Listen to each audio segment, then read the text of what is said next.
বিসমিল্লাহির রহমানির রহিম। সুপ্রিয় শিক্ষার্থীবৃন্দ, আসসালামু আলাইকুম। আশা করি তোমরা সকলেই ভালো আছো এবং বাসায় নিরাপদে আছো। তো গত ক্লাসে আমি তোমাদের অ্যাফার্মেটিভ থেকে নেগেটিভ সম্পর্কে আলোচনা করেছি। আজকে আমি তোমাদের অ্যাফার্মেটিভ থেকে ইন্টারোগেটিভ আলোচনা করব এবং গত ক্লাসের যে অ্যাফার্মেটিভ থেকে নেগেটিভের এক্সাম্পল প্র্যাকটিসগুলো ছিল সে সম্পর্কে তোমাদের আলোচনা করব। তো লেটস স্টার্ট। ডিয়ার স্টুডেন্টস, গত ক্লাসে তোমাদের ছিল এক্সাম্পল প্র্যাকটিস অ্যাফার্মেটিভ থেকে নেগেটিভের 5টি এক্সাম্পল দিয়েছিলাম আমি। তো 5টি এক্সাম্পল আমি তোমাদের হোমওয়ার্ক হিসাবে দিয়েছিলাম। তো আজকে আমি দেখো তোমাদের করে দিচ্ছি, এগুলো তোমরা একটু মিলাই নাও। দেওয়া ছিল যে হি মাস্ট গো উইথ মি। তাহলে তোমরা জানো যে কোনো সেন্টেন্সের মধ্যে যদি মাস্ট থাকে, সূত্র ছিল যে মাস্ট থাকলে নেগেটিভ করার সময় ক্যান নট বাট। তাহলে মাস্ট থেকে ক্যান নট বাট হবে, গোই হবে উইথ মি। একবারেই সহজ। তো মাস্ট থেকে তোমরা ক্যান নটও দিতে পারো অথবা কান্টও দিতে পারো। কন্ট্রাক্টেড করলে কান্ট হবে। ওকে, তাহলে সেক্ষেত্রে he must go with me, তাহলে he can not but go with me, negative হয়ে গেল। তারপর ছিল he will always punctual in the class. আমরা জানি অলওয়েজ থেকে কি হবে অ্যাফার্মেটিভ, এখানে দেওয়া আছে অ্যাফার্মেটিভ শব্দ, আবার পাংচুয়াল, তারপর ইন দ্য ক্লাস। তাহলে অলওয়েজ থেকে কি হবে, সূত্রে ছিল যে অলওয়েজ থেকে নেভার হয়, তাহলে হি উইল নেভার। পাংচুয়ালের অপোজিট ওয়ার্ড লেট, যেমন রিমেম্বারের অপোজিট হচ্ছে ফরগেট। এই ওয়ার্ডগুলো একটু তোমাদেরকে পড়ে নিতে হবে বই থেকে। তাহলে হি উইল অলওয়েজ থেকে নেভার আসলো, আর পাংচুয়াল অ্যাফার্মেটিভ শব্দটি নেগেটিভ ওয়ার্ড বা অপোজিট ওয়ার্ড আসবে আর কি, তাহলে লেট। তাহলে he will never late in the class. Next, every mother loves her child. তাহলে এভরি যুক্ত কোনো সেন্টেন্সে যদি তারপর একটা ওয়ার্ড দেখতে পাও যে নাউন, সেক্ষেত্রে এভরি থাকলে দেয়ার ইজ নো। নেগেটিভ করার সময় এভরি থাকলে দেয়ার ইজ নো। তারপর এভরি এর পরের অংশটুকু বসাবা তোমরা সূত্র অনুসারে। এভরি এর পরের অংশটুকু কি ছিল, মাদার। তাহলে দেয়ার ইজ নো মাদার, তারপর সূত্র থেকে কি ছিল, বাট, তারপর লাভসই হবে আর চাইল্ড। তাহলে এভরি থেকে দেয়ার ইজ নো, তারপর এভরি এর পরের অংশটুকু মাদার, যে নামটি থাকবে, তারপর সূত্র থেকে বাট দিবা, but loves her child. Okay, next 4 number দেখবা বোথ থেকে নট অনলি, সূত্র ছিল তোমাদের নট অনলি সুমন, আর পরের অ্যান্ডের থেকে আমি বলছিলাম বাট অলসো। রুমনেই থাকবে, আর গুড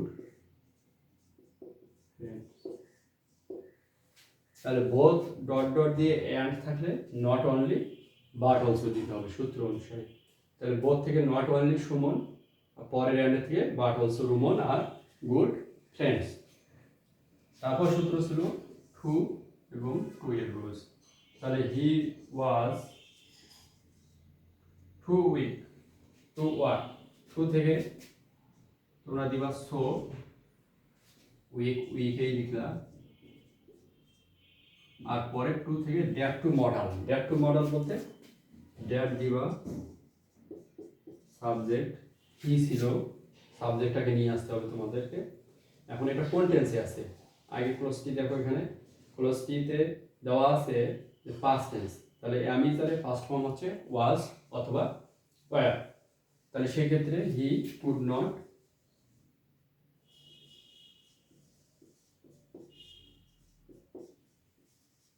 ওয়াক লিখবা।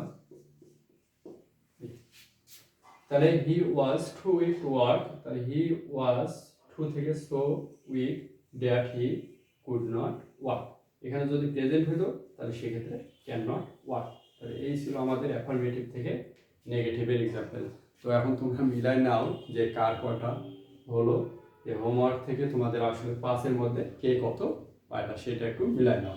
ওকে, তো নেক্সট আমি এরপর অ্যাফার্মেটিভ থেকে অথবা অ্যাসার্টিভ টু ইন্টারোগেটিভের কিছু রুলস লিখে দিচ্ছি তোমাদের। যেমন নেভার থেকে এভার হয়, নাথিং থেকে এনিথিং হয়, এভরিবডি এভরিওয়ান সেন্টেন্সের মধ্যে যদি থাকে অথবা ওয়াল থাকে তাহলে সেক্ষেত্রে হু প্লাস নেগেটিভ ইনফরমেশন, আর nobody no one none equal who plus affirmative information. তাহলে হা বোধক তথ্য আর এখানে না বোধক তথ্য। তো আমি যদি এক্সাম্পলের মাধ্যমে তোমাকে দেখায় দেই তাহলে সেই ক্ষেত্রে তোমরা আরো ভালোভাবে বুঝতে পারবা। তো আমরা এক্সাম্পল এখন দেখি একটু।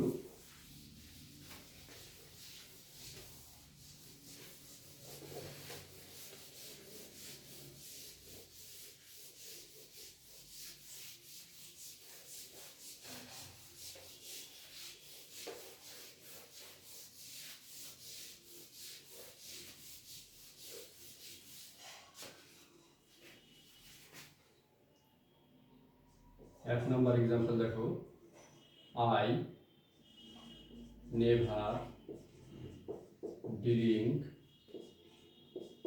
টি।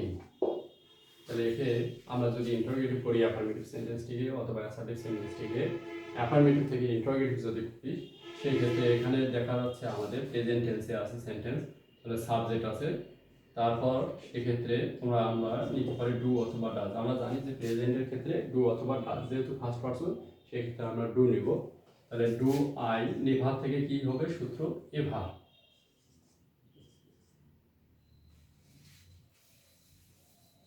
নেভার থেকে এভার। তাহলে do I ever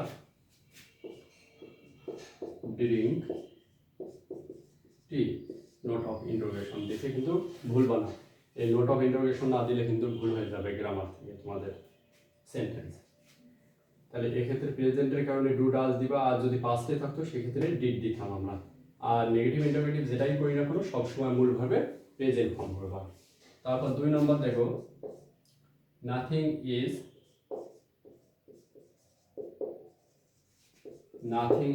true to me. তাহলে এক্ষেত্রে অক্সিলারি ভার্ব যেহেতু আছে আমাদের, অক্সিলারি ভার্বটাকে সামনে নিয়ে আসবো আমরা ইজ, আর নাথিং থেকে এনিথিং হয় সূত্র অনুসারে আমাদের, নাথিং থেকে anything, is anything true to me, একবারেই সহজ। তাহলে is anything true to me. তারপর নেক্সট 3 নম্বর দেখো, এভরিবডি এভরিওয়ান অলকে, এটা একটু খুব ইম্পর্টেন্ট রুলস তোমাদের জন্য, একটু দেখো ভালোভাবে। হু plus negative information, negative information বলতে আমি কি বোঝাচ্ছি সেটা একটু দেখো তোমরা। তাহলে যেমন এভরিবডি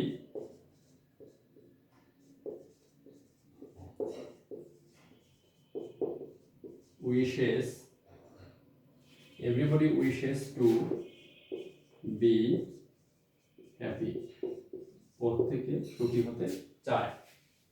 তাহলে হু প্লাস নেগেটিভ ইনফরমেশন, হু দিলা সূত্র অনুসারে, যেহেতু প্রেজেন্টে আছে তাহলে সেক্ষেত্রে হু ডাজ নট অথবা ডু নট হবে। তাহলে who does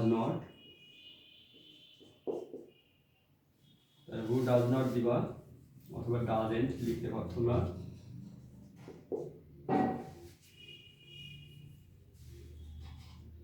who doesn't wish to be happy. তাহলে আমি এর আগেই বলছিলাম যে নেগেটিভ ইন্টারোগেটিভ যেটাই করি না কেন সবসময় কি হবে মূল ভাবে প্রেজেন্ট ফর্ম। তাহলে উইশেস থেকে উইশ হয়ে গেল, সবসময় মূল ভাবে প্রেজেন্ট ফর্ম করে দিব। আচ্ছা, যদি থাকতো যে everybody wish to be happy, তাহলে সেক্ষেত্রে হতো যে who did not wish to be happy, শেষে নোট অফ ইন্টারোগেশন দিবা। তারপর 4 নম্বর একেবারে সহজ তোমাদের একটা রুলস, তাহলে নোবডি নো ওয়ান নান, সেই ক্ষেত্রে হু প্লাস অ্যাফার্মেটিভ ইনফরমেশন। তাহলে নোবডি নো ওয়ান অথবা নান যদি থাকে সেক্ষেত্রে হু প্লাস অ্যাফার্মেটিভ ইনফরমেশন হবে। যেমন nobody put the box, nobody put the box. তাহলে এক্ষেত্রে আমরা সূত্র অনুসারে হু প্লাস অ্যাফার্মেটিভ ইনফরমেশন, হু দিবা তারপর অ্যাফার্মেটিভ ইনফরমেশন। অ্যাফার্মেটিভ ইনফরমেশন বলতে আমি বোঝাচ্ছি যে যা আছে তাই কোনো চেঞ্জ হবে না, নেগেটিভ করবো না আমরা, যা আছে তাই দিব আর কি। তাহলে হু পুট দ্য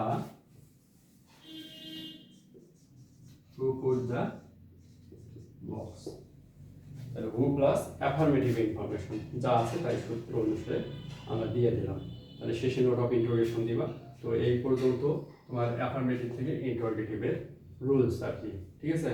তো এগুলো বাসায় বারবার দেখবা, তাহলে তোমাদের ইজি হবে। এরপর আরও অনেক এক্সাম্পল আছে, যেমন অক্সিলারি ভার্ব দিয়ে যদি হয়, যেমন he is a good boy, তাহলে isn't he a good boy, এই ধরনের অসংখ্য এক্সাম্পল আছে। তোমরা এগুলো একটু প্র্যাকটিস করবা।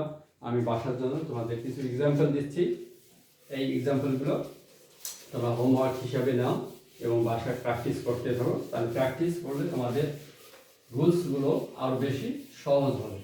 তো কিছু এক্সাম্পল খাতা বাইর করো, তোমরা খাতা বাইর করে তোমরা লিখে নাও হোমওয়ার্ক করো।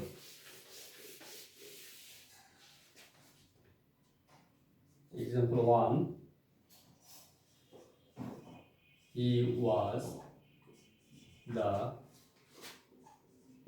tallest boy in the class, এটা কি করবা? নেগেটিভ।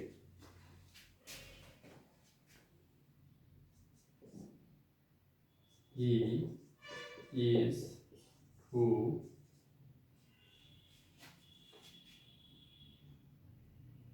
weak to walk, এটা কি করবা? নেগেটিভ।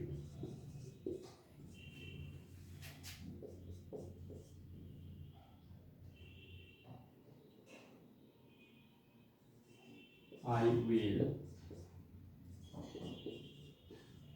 always remember you, এটাকে করবা নেগেটিভ।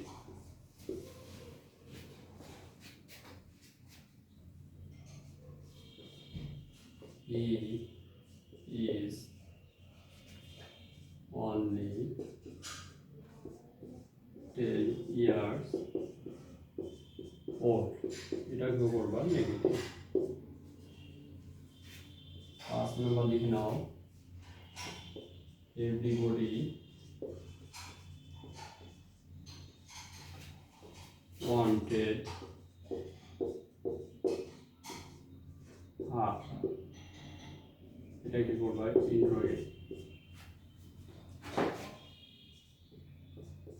তারপর লিখো নান ক্যান ডু ইট, এটাকে করবা ইন্ট্রোগেটিভ।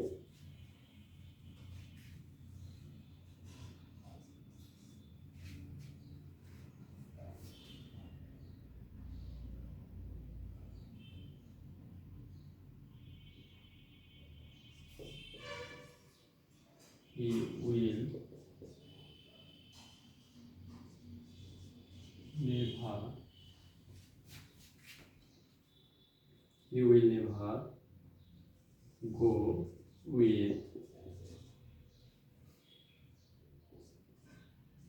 Rumon, এটাকে করবা ইন্টারোগেটিভ। এই 7টি এক্সাম্পল দিলাম তোমাদের হোমওয়ার্ক হিসাবে। যেমন প্রথমে আছে he was the tallest boy in the class, negative করবা। He is too weak to work, negative. I will always remember you, negative. He is only 10 years old, negative. তারপর দেওয়া আছে এভরিবডি ওয়ান্টেড হার, interrogative করবা। None can do it, এটাও interrogative করবা। তারপর আছে হি will never go with Rumon, এটাকেও interrogative করবা। তো এই 7টা এক্সাম্পল তোমরা বাসা হোমওয়ার্ক হিসেবে করবা এবং এই যদি প্র্যাকটিস এগুলো করতে থাকো তাহলে দেখবা যে অ্যাফার্মেটিভ থেকে ইন্টারোগেটিভ এবং অ্যাফার্মেটিভ থেকে তোমাদের ইন্টারোগেটিভটা খুবই সহজ হবে, নেগেটিভটাও করতে সহজ হবে এবং ইন্টারোগেটিভটাও করতে সহজ হবে। তো তোমরা সকলেই ভালো থাকো, বাসায় নিরাপদে থাকো। তো আল্লাহ হাফেজ।